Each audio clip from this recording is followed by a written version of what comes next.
Hello and welcome to FPL Mate, your best mate for fantasy Premier League content for the 2021-22 season. My name is Dan, and the other day I hit 15,000 followers on Twitter, and I thought to celebrate, let's have a look at some of your teams and see if we can help you out and see if we can fix them. So, you guys sent me some teams, and when I say you guys sent me some teams on Twitter, you sent me 400 teams that I went through, and for the most part, guys, your teams were absolutely amazing, like so good, and I didn't really want to include them in this video, teams that I thought were good, because all I'd really be doing is saying, you know, oh, you've got Antonio, I'd prefer to go for Wilson, and really, I really don't want to talk you out of these kind of variants. Both are good options. So if you've got a good team, I'm kind of not including it in this video because I thought that would be a bit boring. And instead, I thought we would look at some of the teams where I think there might be some alarm bells to see if I can potentially help you fix some mistakes. But also, if you're watching this video and you recognize you're doing a similar thing in your team, you're going down a similar path kind of thing,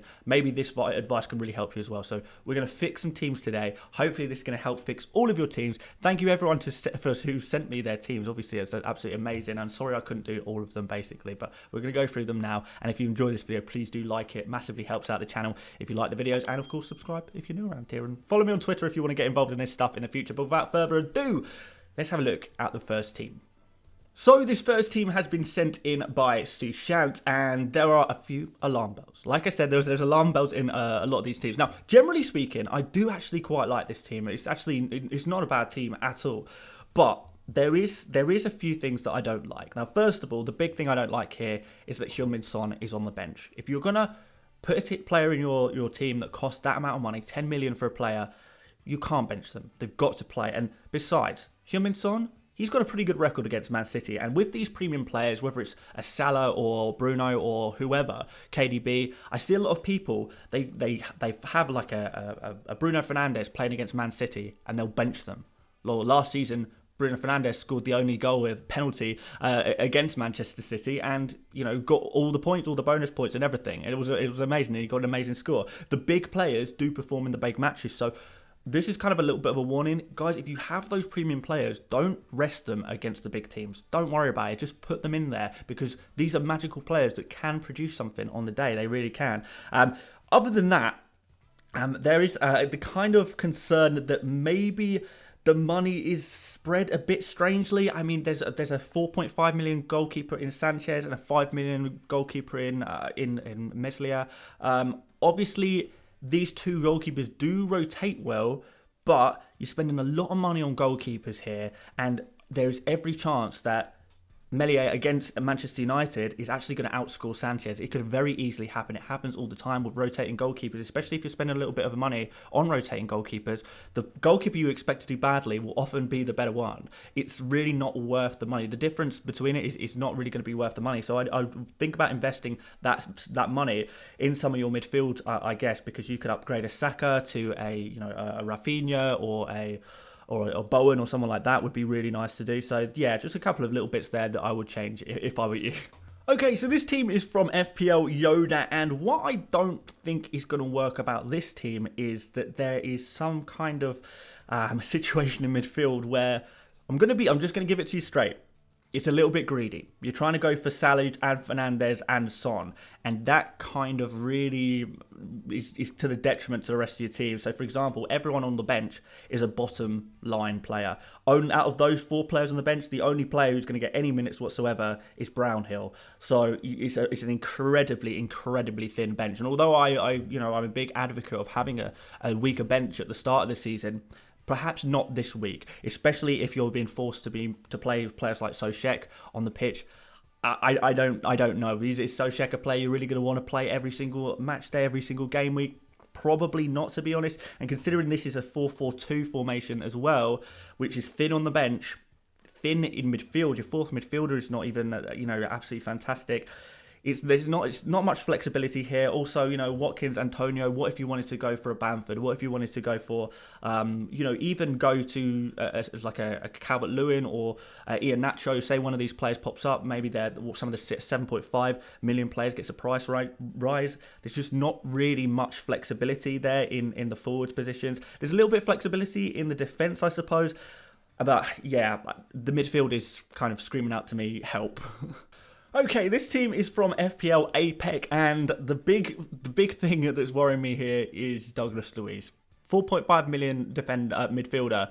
Why is he on the pitch? Your 4.5 million midfielders should never be on the pitch, really. They're 4.5 million for a reason. I know you're probably thinking Rafinha, Aït-Nouri, Ayling, they're not going to perform on the day, but you've got one base level price player. You've got one absolutely ultimate budget player, and they're playing on the pitch. You know, I think you've got to give a little bit more confidence to someone like Rafinha, who's actually more likely to do something in that game than Douglas Luiz is to do something in the game against Watford. So this kind of goes back to playing your best players that you have. Aït-Nouri, you know, you'd think he has a good chance to get something against Leicester, playing in an attacking position, and Wolves might even get a clean sheet there. Ayling, you know, he could easily get an assist, or far more easily get an assist in that game than Douglas Luiz against Watford, because Douglas Luiz, very deep line, not likely to take many shots, not likely to make many progressive passes. So there's not really any chance of points from Douglas Luiz, and there's potential points there on your bench. So don't always just focus too much on the fixture. It's not all about the fixture. Also look about the player and how they're likely to play. And also as a bonus point, Matt Lowton, no, I don't think so. I don't think I'd be going for Burnley defenders, certainly not at the start of the season. Okay, this team is from Tegan Lily, and the main thing here is the goalkeeper. Now, I've seen a few people go for 5.5 million goalkeepers. Now, that's fine if the 5.5 million goalkeeper is Martinez. If it's not Martinez, no, I don't think so. You know, even 5 million goalkeepers, you kind of got to have Meslier, Henderson, or bust, or no one. But honestly, a player like Schmeichel, although, you know, we think Leicester, good team, they didn't actually keep that many clean sheets last season, and Schmeichel was not a very particularly high-scoring goalkeeper, particularly for his price. So I think there's a really easy route to save a little bit of money by downgrading Schmeichel to a 4.5 million goalkeeper. I think in the opening fixtures, you know, even across the whole season, I think someone like Sanchez has got a much better chance of keeping more clean sheets, gaining more points than a player like Schmeichel, like genuinely. So I don't like Schmeichel as a goalkeeper. Well, in real life I like him, but in fantasy terms, I don't really like Schmeichel as a goalkeeper. Aside from that, it's not a terrible team. There's perhaps a little bit of a benching dilemma waiting to happen, because we've got Fofana on the bench, who actually, to be fair, Fofana kind of seen a few Leicester pre-season friendlies. They've only been playing 4 at the back, which makes me think, is Fofana going to be playing every single game, or is it going to be Evans and Soyuncu as the centre-backs? Fofana might actually be benched a little bit if they were to go at 4 in the back. So there's a slight risk there. But more to the point, I was going to say that with Tony on the bench there, where's Tony going to come in? You know, is Ben White going to drop to the bench? Is Buendia going to drop to the bench? The other players you would not even consider dropping to the bench at all, I don't think, really. So why is Fofana there? Why is Tony there? Whose place are they going to take in the team? I really can't see what use those subs are in a way. So if you've made your team and you've got a load of players you like, even if you've got a few players on the bench that you really like as well, it's not just about picking a load of players that you like, but also how are they going to fit in within your team? How often are they going to play? Who's going to rotate out? Who's going to rotate in? Who are you willing to rotate in and out of the team? Usually the answer is defenders there, but yeah, not sure about that. Not quite sure about that. Okay, this team from Thansir is just too risky. It really is just too risky for me. You know, we've got no Bruno Fernandes. We've got no Salah. Fair enough, Mane. I do like the shout on Mane. It is a good shout. Obviously, I do like De Bruyne as well. But I feel like if you're going for Mane and De Bruyne over Salah and Bruno Fernandes, I think just take one of Salah and Bruno and then take one of Mane and De Bruyne, because otherwise you perhaps a little bit too risky there. So that's what I would do. I would spread your risk a little bit there. Make sure you are covered with the highly owned players, because if both Salah and Bruno bang in the first couple of game weeks, you're going to find yourself so far behind, and you're going to be playing catch-up, and there's nothing more difficult in FPL than playing catch-up. So try and stick with the pack a little bit. The most important thing is having a solid start, a flexible start, and not find yourself drop off too much. Now, if you just want to go gung-ho, fair enough, I understand that, but yeah, not 100% sure. The other thing I really don't like about this team, and arguably is the bigger problem in this team, which is really, really kind of problematic, which you will definitely need to address, is the fact that we've got Manquillo on the pitch, Perica on the pitch, Bardsley, Brownhill, Davis, Foster, so many ultra cheap players that are just not going to get you FPL points. full stop. There will just not be, there won't be points for you. So it's like you've gone for Mane, you've gone De Bruyne, you've gone Sancho, you've gone for Kane, you've got all these big hitting players, but the rest, it's really damaged the rest of the team in terms of, you can't be starting Manquillo. Is Manquillo even going to start for Newcastle? Probably play every third game. So you're looking at maybe an average of like 1 point every couple of game weeks from him. Same with Parika. How often he's going to play? 1 in 4 substitute appearances or something like that is not enough. It's not enough football. So you have all these premium players. You can't captain all of them. So why spend so much money? The big thing about having these premium players is that because you can captain them. Spending all that money is worth it because you can captain them. But you've got so many different players from so many different teams, you can't captain them all at the same time. And you probably have a captain covered all season, but use your transfers to do that. Use your transfers to move the premium players in, out, in, out. I know you want them all. We all want all the premium players, but I think it's going to be more of a case of trying to own them at the right times rather than trying to own all of them at the same time, because it damages the rest of your team so much. And we can see that also with the lack of Liverpool defence in this team. One striker effectively, Kane, who's unlikely to even play in game week 1. So yeah, this team is really, with all due respect, a disaster. And this, if you're seeing similar things in your team to this team, then you probably want to have a little look at it and see how you could spread your money a little bit more rather than going all in on those premium players. Okay, Shevaughn has a team that is even more differential, arguably. I think this is perhaps, again, a little bit too differential. We've got Schmeichel in goal, who, like I said, is a little bit too much money. Danny Rose there, a bit risky, I think. Masuaku, a little bit risky. I'm not sure about that. We've got Mane as the captain. Just stick it. Just go simple. Stick the captain's armband on Salah. I really think that is the best move.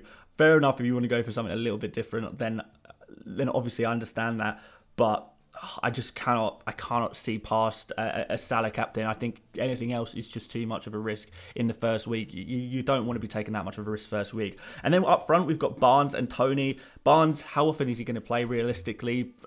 Probably not tremendously often, to be honest. Maybe he plays the opening fixture just because Wood is out because of the Olympics, but yeah, not sure really about that. And you've got Barnes and Toney there when we've got so many other beautiful forward options: Antonio, Wilson, Watkins, Calvert-Lewin, Bamford, and all of them have been neglected for Barnes and Toney. Barnes who's rarely does very much in the Premier League, apart from in small streaks when he's actually getting game time, and Toney who's never played in the Premier League before, and we're neglecting all these amazing forward options. So yeah, a few things to think about there. Okay, this team from Luke is another team that is spread too thinly. It's spread far too thinly. Every single player is above base level other than Foster there. So every single player, you look through this team, no one is at the minimum price. We need to get a 4.5 million midfielder in there. We need to get a 4 million defender in there and use that money to upgrade the rest of the team. Because obviously we've got Salah and Fernandes, we've got Trent Alexander-Arnold, but that's pretty much it. It's kind of forced you into some players like, playing both Ait-Nouri and Ben White at the same time, which maybe you might not want to do. Those are probably players you want to rotate a little bit. You've got players in there like Trincao. I don't know how much involvement he's going to have. I don't know if he's going to hit the ground running. Maybe he's a little bit risky to start off with. Maybe have a look at him for the first few games, and then when Wolves' fixtures get a little bit better, sort of in game week 4, we could then think about Trincao a little bit more. So yeah, this bench is a little bit too packed. It's only slightly too packed because the players on the bench aren't like majorly expensive or anything like that. But do you really want to be benching Rafinha? He could easily get someone against United. Do you really want to be benching Toney? He could easily get someone against Arsenal. And you're going to have that problem, the same dilemmas every single week. And you're gonna end up benching so many points, and you only score points from the players on the pitch. So don't give yourself that much of a headache and use transfers to rotate players rather than substitutions. Okay, this team from Jimmy is interesting to say the least. So Richarlison not expected to play the first games because he needs a little bit of a break after his summer. We've got Pepe, who's just crazy risky. So is Havertz, so is Maddison, so is Timo Werner. I mean, should we even talk about Timo Werner? That seems like a bit of a disaster waiting to happen. We've got triple Liverpool defence, which I think, in my opinion, is too much, particularly as Van Dijk might not start this season. We've got Harvey Barnes, Luke Shaw, and Wesley Fofana all on the bench. We spoke about Fofana, but do you really want to be benching a player like Barnes? Do we want to be benching a player like Shaw? I personally would not want to be benching these players at all. And the biggest thing of all, there's no premiums in this entire team. And if you did want to get a premium, it would cost you a minimum of 2 transfers just to get 1 premium player in your team should you change your mind. So if you want Salah, you change your mind, you want Salah in Game Week 2, you want Bruno Fernandes Game Week 2, it's going to cost you 2 transfers. You're going to have to take a -4 to get that player in. And to be honest, I wouldn't even consider starting a season without one 12.5 million player. You have to start with at least one of them. So take that money off your bench, invest it in a nice, upgrading Havertz, for example. You can downgrade Werner as well. I'd probably recommend that, and swapping out Richarlison for a Watkins or a Wilson or an Antonio or someone like that, and then upgrade Havertz to Bruno Fernandes or Salah, preferably Salah, to be honest. But yeah, this team is it's probably the most different team I've seen. So fair play, it is very different, but I don't think it's a good different. Okay, so this team from Mark is so close to being a good team. It's so close to being a good team.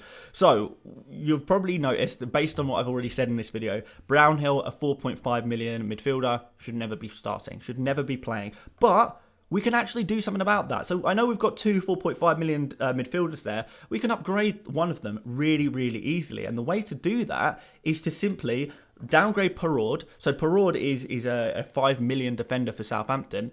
When's he realistically going to play? Southampton have not got great starting fixtures, to be fair. And we expect them to concede a fair amount of goals like they did last season. So downgrade Perraud to a 4 million defender, just stick Omobamidele in there or someone like that. That gives you 1 million to upgrade Brownhill. You can take Brownhill to a Smith Rowe or an Mbumo or someone like that, or you can downgrade maybe a second player. You could downgrade, maybe a Grealish. If he moves to Man City, it might actually make Grealish a worse prospect there. You could potentially downgrade Digne. You could perhaps downgrade Martinez to a 4.5 million goalkeeper there. So if you did Perraud down to Omobamidele and Martinez down to Sanchez, then suddenly you've got 2 million to upgrade Brownhill to a Bowen or a Rafinha, and then suddenly your team is really good. So that's kind of what I'd be thinking with that one, Mark.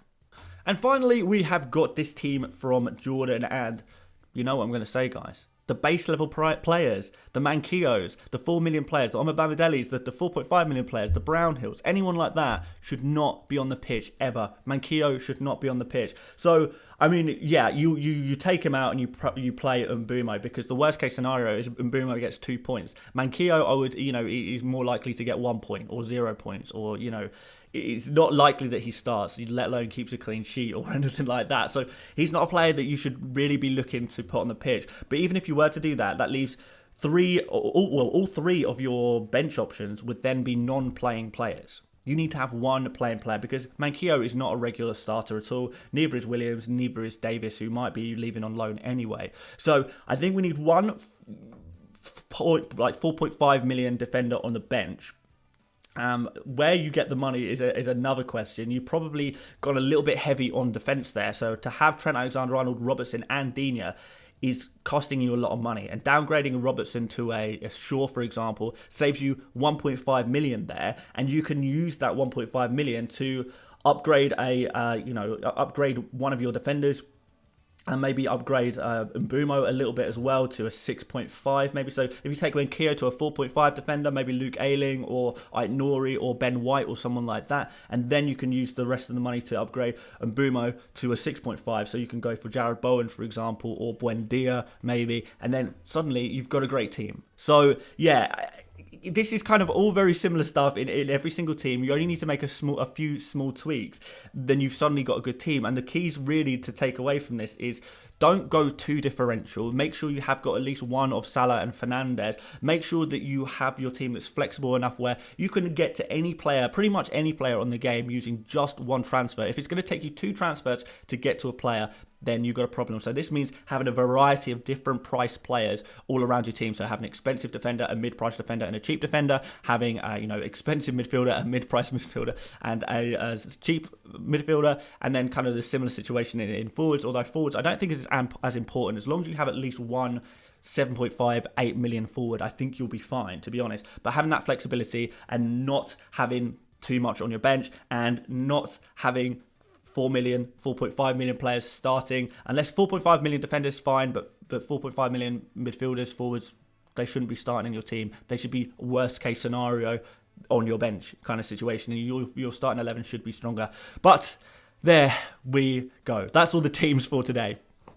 Hopefully you guys found this helpful. If you did, please do leave a like, comment what you think of the teams that you saw in this video. What was there some things that you actually liked in these teams? Maybe you disagree with some of the things I've said. Maybe you really agree with some of the things I've said. Let me know. And also, guys, put your teams and stuff in the comments. There's always people in the comment section willing to help you out for your teams as well. And if I can get to your team, I'm pretty busy this weekend, but if I can get to your team, I will try and reply and try and help you out with some of your teams as well. So yeah, get those teams in the comments, and hopefully we can start a bit of a discussion and try and fix as many teams as we possibly can. But there we have it, guys. Thank you again for watching. Like, subscribe, as I say. And yeah, aside from that, I'll see you later, mates. Bye-bye.